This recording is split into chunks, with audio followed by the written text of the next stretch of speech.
इसीलिए बार बार पाकिस्तान आईएमएफ के सामने अपने हाथ फैलाता है और बार बार कर्जे की गुहार लगाता है। अगर किसी देश पर संकट आ जाए तो ऐसी बैंक्स मिलकर उस देश को मिलके मदद करती है। इसमें आरबीआई ही क्यों कंट्रोल करती है सारी बैंक्स को।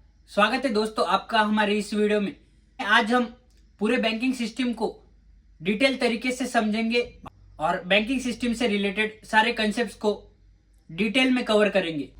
दोस्तों अभी हम बैंक्स के पूरे स्ट्रक्चर को समझेंगे। सबसे पहले तो एक्सेप्टिंग डिपॉजिट्स, बैंक का एक क्लाइंट जो कि बैंक में पैसे जमा करेगा और उसके बाद जिसको कि बैंक आगे इंटरेस्ट रेट्स पर दे सकेगी। डिपॉजिट करने के बाद बैंक्स की सिस्टम स्टार्ट होती है। तो दोस्तों इस पैसे को लेकर बैंक लोन प्रोवाइड करती है। अलग अलग लोन्स जैसे कि होम लोन, एजुकेशन लोन और कई तरह के लोन होते हैं जिससे कि बैंक्स अर्निंग करती है। बैंक्स का और एक सिस्टम है जिसमें कि पेमेंट्स मैनेज होते हैं, जैसे कि चेक इश्यू करना, यूपीआई पेमेंट और आरटीजीएस। ये सारे बैंक्स के पेमेंट्स मेथड होते हैं। दोस्तों बैंक्स जो है वो करेंसी एक्सचेंज भी करती है जिससे कि ग्लोबल ट्रेड और टूरिज्म सेक्टर में बढ़ोतरी हो सके। बैंक्स वेल्थ मैनेज भी करती है जैसे कि इंश्योरेंस प्लान हो गया, रिटायरमेंट प्लान, जिससे कि बैंक्स को भी थोड़ा बेनिफिट हो और उसके क्लाइंट को भी थोड़ा बेनिफिट हो सके। तो इन सारे बैंक्स के रूल्स और रेगुलेशंस चेक करने के लिए कई सारे देशों की दो लेवल्स होती है। टॉप लेवल जिसमें देश की एक सेंट्रल बैंक होगी जो कि बाकी बैंक्स को रेगुलेट करेगी, तो ये स्ट्रक्चर देखा जाता है।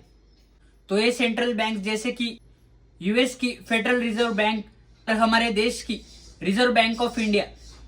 इन सेंट्रल बैंक्स को बनाने का पर्पस क्या है अभी हम ये समझेंगे।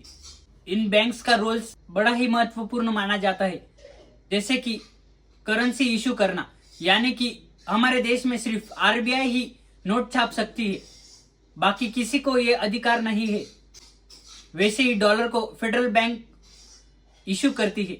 उसके बाद देश में सारी बैंक्स को रेगुलेट करना और इन्फ्लेशन और इंटरेस्ट रेट्स को मैनेज करना, जिससे कि देश की जीडीपी बनी रहे, जिससे कि देश किसी फाइनेंशियल प्रॉब्लम में ना फंसे। अभी सेकेंड लेवल में ये समझेंगे कि बाकी बैंक्स कैसे वर्क करती है।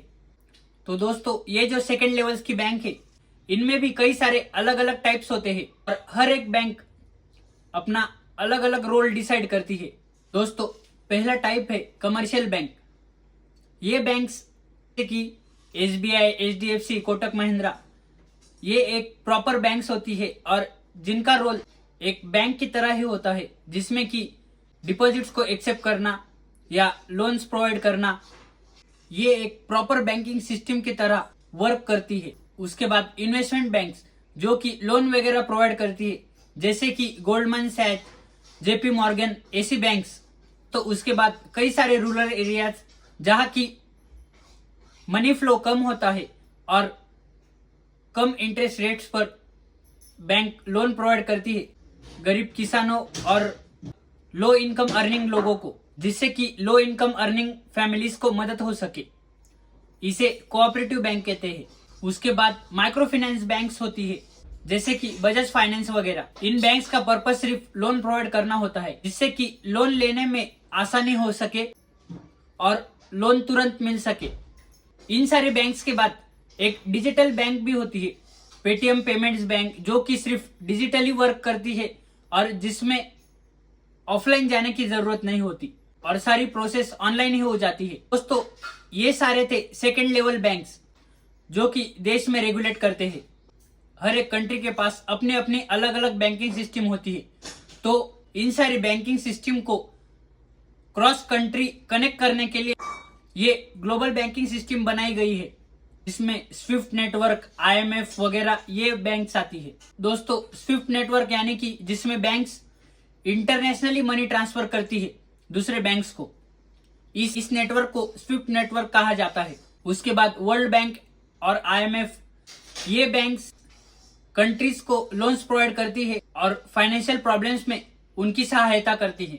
इसीलिए बार बार पाकिस्तान आईएमएफ या वर्ल्ड बैंक से कर्जा लेता रहता है।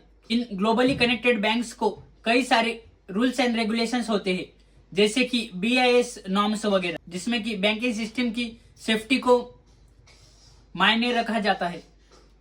दोस्तों, इन सारी यूनिवर्सल बैंक्स के बाद एक इस्लामिक बैंक भी आती है, जिसमें कि लोगों को लोन तो दिया जाता है लेकिन उस पर कोई इंटरेस्ट नहीं लिया जाता और सिर्फ प्रॉफिट शेयरिंग होती है। और ये इस्लामिक बैंक्स ज्यादातर मिडिल ईस्ट में रेगुलेट करती है। इसके बाद दोस्तों, कई सारे NBFCs, hedge funds loans provide करते हैं जो कि शैडो बैंकिंग सिस्टम में आते हैं। बैंक्स के मुख्य रोल जैसे कि अपने क्लाइंट के पैसों को सिक्योरिटी दी जाए, उसके बाद ग्लोबल ट्रेड को फैसिलिटेट किया जा सके जिससे कि ग्लोबल ट्रेड और टूरिज्म सेक्टर में बढ़ोतरी आ सके, और इन्फ्लेशन के दौरान रेट कट्स किए जा सके जिससे कि मिडिल क्लास फैमिलीज को इन्फ्लेशन से राहत मिल सके, और माइक्रो फाइनेंस प्रोवाइड कर कर पॉवर्टी कम करी जा सके। तो दोस्तों, इस वीडियो में हमने सारी बैंक्स के टाइप्स को कवर किया और समझा कि बैंक्स रेगुलेट कैसे करती है और देश में ऑपरेट कैसे करती है, जिससे कि देश की जीडीपी में कंट्रीब्यूट कर सके। उम्मीद करता हूं दोस्तों कि आपको ये वीडियो इंफॉर्मेटिव लगा होगा। मिलते हैं अगले किसी वीडियो में, तब तक के लिए जय हिंद।